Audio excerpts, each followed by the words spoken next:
Assalamualaikum Assalamualaikum warahmatullahi warahmatullahi wabarakatuh. wabarakatuh. Kami dari kelompok 10 akan mempresentasikan hasil analisis kami terhadap World Ranking University. Slide selanjutnya.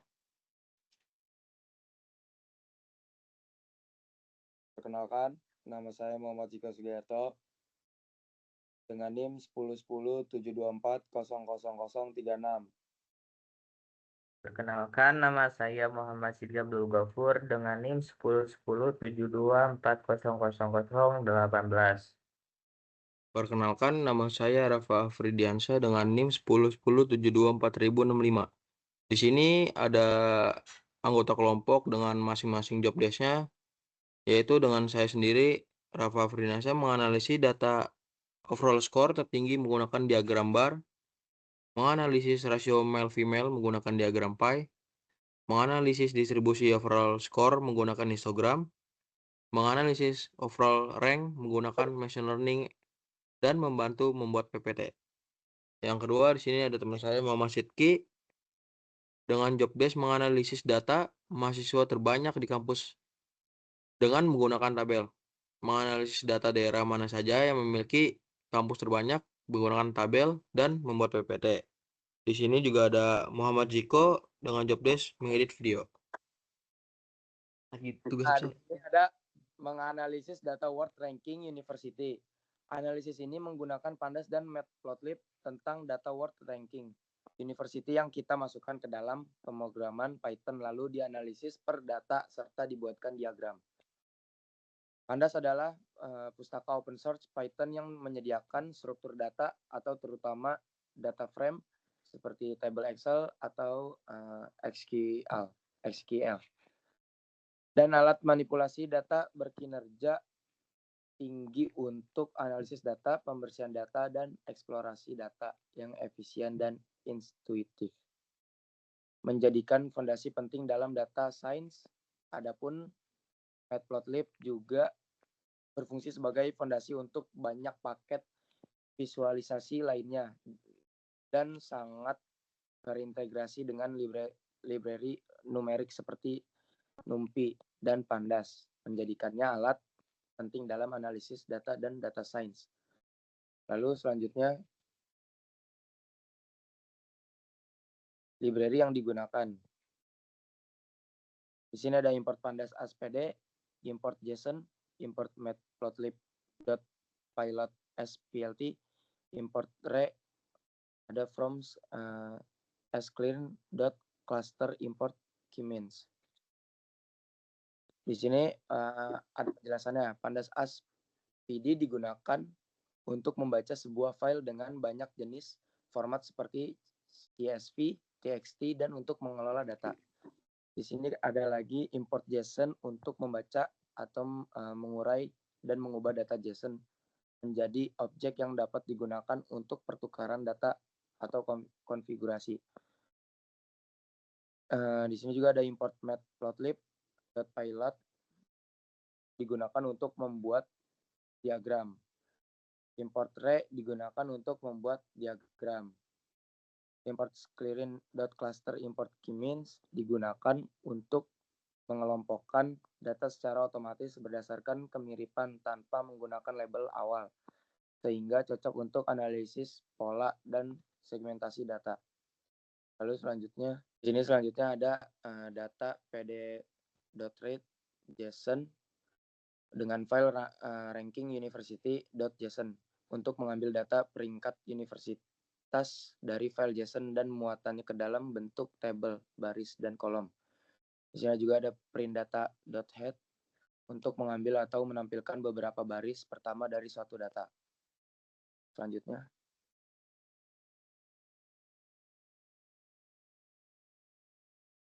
di sini ada algoritma dari codingan ini. Yang pertama, buat fungsi toFloat dengan satu input nilai. 2, periksa apakah nilai bertipe string. 3, jika ya, cari angka atau bilangan bulat atau desimal di dalam string menggunakan pola pencarian. Jika angka ditemukan, ubah hasilnya menjadi tipe float. Jika tidak ditemukan angka, kembalikan nilai kosong. Jika nilai bukan string, kembalikan nilai tersebut tanpa perubahan. Terapkan fungsi toFloat ke setiap elemen pada kolom overall score. Lalu selanjutnya dilanjutkan oleh Sidki. Di sini kami akan menganalisis overall score. Yang pertama membuat diagram bar. Yang pertama PLT bar top 10 dengan nama. Terus yang kedua top 10 dengan overall score. Berfungsi untuk menggambar sebuah grafik batang di mana setiap batang diberi label dengan nama dan 10 entry teratas dan tingginya mewakili skor keseluruhan. Terus adapun PLT Extract dengan rasio 90. Perintah matplotlib yang digunakan untuk memutar label pada sumbu cplot sebesar 90 derajat untuk mencegah tumpang tindih. Terus PLT title dengan judul Top University berdasarkan overall score 2025 untuk memberi judul grafik agar lebih memahami. Terus adapun PLTX label dengan judul universitas, ini memberikan label pada sumbu Y menjelaskan bahwa sumbu ini menjelaskan tentang nama-nama universitas. Terus adapun PLT label dengan judul overall score, menampilkan keseluruhan nilai skor. Terus yang terakhir PLT tag layout, ini merapikan tata letak grafik agar tidak ada elemen yang saling bertumpuk atau terpotong. Terus adapun PLT show ini menampilkan hasil dari yang di atas tersebut. Hasil analisis dari overall score terbanyak. Penjelasan diagram bar menunjukkan bahwa seluruh universitas yang ditampilkan mewakili overall score sangat tinggi dan saling berdekatan dengan Universitas of Oxford sebagai peringkat tertinggi, diikuti MIT dan Harvard, sehingga perbedaannya lebih mencerminkan data penilaian daripada kesenjangan kualitas yang besar. Kenapa alasan memakai diagram bar? Grafik batang digunakan karena mampu menampilkan perbandingan nilai overall score antar universitas secara jelas dan intuitif, sehingga memudahkan identifikasi universitas dengan kinerja tertinggi serta mendukung analisis bahwa sebelum penerapan machine learning. Kesimpulannya adalah diagram batang menunjukkan bahwa University of Oxford menempati peringkat pertama berdasarkan overall score tahun 2025. Seluruh universitas dalam grafik memiliki skor yang sangat tinggi, menandakan kualitas akademik dan reputasi global yang unggul. Selisih skor yang relatif kecil menunjukkan persaingan ketat antar universitas terbaik dunia. Tujuan codingan ini, algoritmanya adalah yang pertama, ambil kolom student total, hapus tanda koma pada setiap nilai, lalu ubah ke tipe bilangan bulat. Terus yang kedua, ambil kolom email, mail ratio, hapus spasi, kemudian pisahkan berdasarkan tanda kutip tanda menjadi dua kolom yaitu female persen dan male persen. Yang ketiga, ubah nilai female persen dan male persen ke tipe bilangan pecahan atau float. Terus yang keempat, hitung jumlah mahasiswa perempuan dengan rumus student total dikali female persen. Terus yang kelima, hitung jumlah mahasiswa laki-laki dengan rumus student total dikali male persen. Yang keenam, jumlahkan seluruh nilai mahasiswa perempuan untuk mendapatkan total mahasiswa perempuan. Terus yang ketujuh, jumlahkan seluruh nilai mahasiswa laki-laki untuk mendapatkan total mahasiswa laki-laki. Terus yang kedelapan, tampilkan total mahasiswa perempuan dan laki-laki ke layar. Terus saya bakalan menganalisis rasio male dan female. Yang pertama, PLT figure. Ini membuat area grafik baru. Terus yang kedua, PLT pie. Visualisasi data berbentuk lingkaran yang dibagi menjadi beberapa irisan atau sektor, di mana setiap irisan mewakili proporsi atau presentasi dari keseluruhan data, sehingga memudahkan perbandingan antar kategori dan memahami komposisi total. Autoplicity ini perintah untuk menampilkan angka presentasi secara otomatis di dalam setiap potongan diagram lingkaran atau pie chart. Terus PLT title dengan judul distribusi total mahasiswa perempuan dan laki-laki. Gabungan semua kampus berfungsi untuk memberikan identitas atau judul utama pada diagram lingkar atau pie chart yang kamu buat. Terus yang terakhir PLT show. Tanpa grafik ini tidak akan muncul serta menjadi penutup pembuatan grafik. Terus ini hasil dari analisis dari distribusi total mahasiswa perempuan dan laki-laki. Diagram pie tersebut menunjukkan distribusi total mahasiswa berdasarkan jenis kelamin dari gabungan seluruh universitas, di mana mahasiswa perempuan berjumlah sekitar 52,8% dan mahasiswa laki-laki sekitar 47,2%, sehingga terlihat bahwa proporsi mahasiswa perempuan sedikit lebih dominan dibanding mahasiswa laki-laki. Alasan menggunakan diagram pie ini digunakan karena tujuan menganalisis adalah menampilkan proporsi atau presentasi bagian terhadap keseluruhan, sehingga perbandingan komposisi mahasiswa perempuan dan laki-laki dapat dipahami secara cepat dan visual tanpa perlu membaca angka satu persatu. Kesimpulannya adalah, berdasarkan diagram pie, dapat disimpulkan bahwa jumlah mahasiswa perempuan secara keseluruhan lebih banyak dibandingkan mahasiswa laki-laki, yang menunjukkan adanya kecenderungan dominasi mahasiswa perempuan dan populasi universitas yang dianalisis. Oke, di sini dilanjutkan dengan saya, yaitu di sini kita akan menunjukkan hasil analisis distribusi overall score. Di sini kita menggunakan analisis overall score, distribusi overall score ini menggunakan diagram histogram. Yang pertama di sini ada PLT figure dengan data yang diambil yaitu overall score dalam data file Reiki University, yaitu digunakan untuk menghapus data kosong atau none agar tidak menyebabkan error. Di sini juga ada PLT title, yaitu untuk menamakan atau memberi judul grafik yang menjelaskan isi histogram. Di sini juga ada PLT X label yang diberi nama overall score atau memberi label sumbu X, yaitu nilai overall score universitas. Di sini juga ada PLT Y label dengan diberi label sumbu Y, yaitu jumlah universitas pada tiap rentang skor.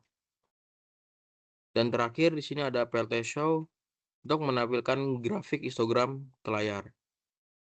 Slide selanjutnya. Nah, di sini tuh ada hasil analisis dari distribusi overall score dengan memakai histogram. Di sini ada gambarnya dengan sumbu X yaitu overall score dengan sumbu Y jumlah universitas. Penjelasannya itu, diagram tersebut adalah histogram yang menampilkan distribusi nilai overall score universitas dengan sumbu X menunjukkan rentang nilai overall score dan sumbu Y menunjukkan jumlah universitas pada setiap rentang nilai, sehingga dapat terlihat bagaimana sebaran skor universitas secara keseluruhan. Alasan pakai diagram ini, histogram digunakan karena data overall score bersifat numerik kontinu, dan diagram ini paling tepat untuk menunjukkan pola sebaran, konsentrasi data, serta frekuensi kemunculan nilai pada rentang tertentu yang tidak dapat terlihat jelas jika menggunakan diagram batang atau pie. Kesimpulan dari analisis distribusi overall score universitas ini, berdasarkan histogram dapat disimpulkan bahwa mayoritas universitas memiliki overall score pada kategori rendah hingga menengah. Sementara universitas dengan overall skor sangat tinggi, jumlahnya relatif sedikit yang menandakan bahwa hanya sebagian kecil universitas yang mendominasi peringkat teratas secara global. Contohnya seperti diagram atau histogram ini. Nah, di sini ada slide selanjutnya yaitu dengan analisis data universitas yang paling banyak siswanya. Di sini kita analisisnya menggunakan tabel. Nah, di sini ada dalam codingannya itu ada data, nama, dan student total. Nama dan student total ini tuh data-data yang diambil untuk dijadikan tabel atau memilih dan menampilkan hanya kolom nama dan student total dari data frame. Terus yang kedua itu ada sort value by student total dengan ascending false dan head 5, yaitu untuk mengurutkan data student total berdasarkan kolom dari nilai terbesar ke nilai terkecil dan diambil dari 5 datanya aja. Di sini juga ada print tabel overall score, perintah untuk menampilkan tabel hasil dari daftar 5 universitas dengan jumlah mahasiswa terbanyak. Slide selanjutnya.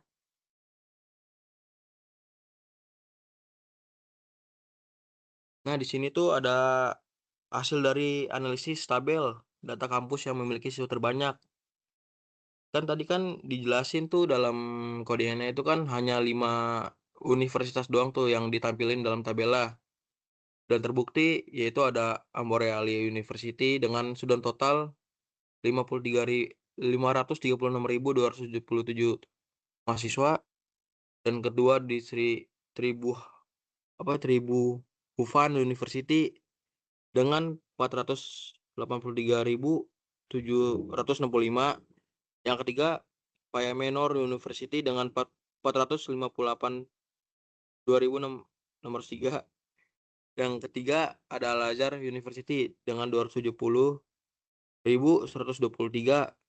Yang kelima ada Universitas Nasional Alberta Distancia atau UNAD dengan 267.052.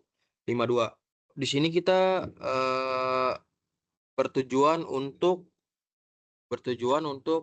menganalisis lokasi mana aja yang memiliki kampus, yaitu lokasi yang paling banyak yang ada kampusnya di dalam atau kota atau tempat lainnya. Di sini tuh ada di codingannya itu ada data location, mengambil satu kolom dari data frame satu dimensi berisi lokasi tiap universitas. Terus yang kedua itu ada value counts untuk menghitung jumlah kemunculan masing-masing nilai, dan ada beberapa universitas di setiap lokasinya. Terus di sini ada reset index, mengubah indeks menjadi kolom sehingga hasilnya menjadi data frame dengan 2 kolom. Yang terakhir ada print kampus per lokasi, yaitu perintah untuk menampilkan hasil akhir pengolahan data yang ditampilkan dalam tabel jumlah universitas per lokasi. Selanjutnya. Dan di sini juga ada hasil analisis tabel lokasi yang terbanyak memiliki kampus. Mungkin tadi gara-gara nggak ada head 5 atau head 10-nya, dia nggak ngambil data dan antara 5 atau 10, dia tuh ngambil data langsung semuanya. Ya contohnya dari 0 sampai 131. Di sini ada daerah dengan jumlah kampus dengan contohnya seperti United Kingdom dengan memiliki 160 kampus, dengan Jepang memiliki 142 kampus, India memiliki 133 kampus. Slide selanjutnya. Di sini kita akan menganalisis data overall rank dengan menggunakan machine learning. Di sini ada PD2 numeric data dengan dengan kolom yang diambil yaitu overall rank. Terus ini berfungsi mengubah nilai di kolom overall rank menjadi angka. Yang kedua ada data dropna subset dengan kolom yang diambil yaitu overall rank berfungsi untuk menghapus baris yang punya N atau A di kolom overall rank. Sini ada data sort value dengan kolom yang diambil yaitu overall rank dengan head 15 berfungsi untuk mengurutkan data berdasarkan peringkat semakin kecil, semakin baik dengan di antara 15 data. Di sini juga ada X data dengan kolom yang diambil yaitu overall rank, membuat variabel X yang berisi hanya kolom overall rank. Di sini juga ada k-means, ya, k-means itu cluster 3 random state 42. Data akan dibagi menjadi 3 kelompok cluster supaya hasil clustering konsisten tiap kali dijalankan. Contohnya kayak apakah kampus ini elit, menengah, atau berkembang. Itu gunanya k-means. Di sini juga ada PLT scatter, data atau kolom yang diambil yaitu overall rank dengan data cluster. Menentukan posisi titik ditentukan oleh peringkat universitas semakin kecil angkanya, semakin ke kiri posisinya. Di sini juga ada PLTX label dengan kolom yang diambil yaitu overall rank atau data yang diambil yaitu overall rank memberi label pada sumbu horizontal X. Di sini juga ada PLTY label yang memberi label pada sumbu vertikal Y. Di sini juga ada PLT title atau judul yang diberi nama clustering 15 universitas teratas berdasarkan overall rank. Yang terakhir ada PLT show, yaitu perintah untuk menampilkan hasil grafik atau plot yang sudah dibuat. Nah, di sini itu ada hasil dari analisis overall rank dengan menggunakan machine learning. Di sini ada penjelasan juga, scatter plot adalah grafik berbentuk titik-titik sebar di mana setiap satu titik mewakili satu universitas. Posisi titik ditemukan oleh dia angka peringkatnya ke kiri ke kanan dan kelompoknya atas ke bawah. Dan sini terbukti ada beberapa titik di dalam diagramnya, yaitu ada 1, 2, 3, 4, 5, 6, 7, 8, 9, 10, 11, 12, 13, 14, 15. Kenapa bisa 15 kampus doang yang diambil? Ya karena tadi ada head 15. Jadinya data yang diambil dan di antara banyak ke kampus hanya 15. Dari sini kita juga ada alasannya memiliki scatter plot. Kenapa? Karena scatter plot dipilih paling efektif untuk menampilkan hasil clustering berbasis ranking, memperlihatkan pola serta memudahkan interpretasi perbedaan kelompok universitas secara visual. Ya tadi gimana perbedaan kelompok itu ditentukan dari overall rank, yaitu apakah universitas ini termasuk elit, menengah, atau berkembang. Di sini juga ada kesimpulannya berdasarkan diagram tebar atau scatter plot dipilih sebagai visualisasi untuk menampilkan data numeric overall rank dan hasil clustering universitas secara jelas. Dengan scatter plot, setiap universitas dapat dipresentasikan sebagai satu titik sehingga posisi, perbedaan, dan kedekatan antara universitas dapat diamati secara langsung. Sekian dari kelompok 10. Jika ada salah kata atau yang kurang, mohon dimaafkan. Wassalamualaikum warahmatullahi wabarakatuh.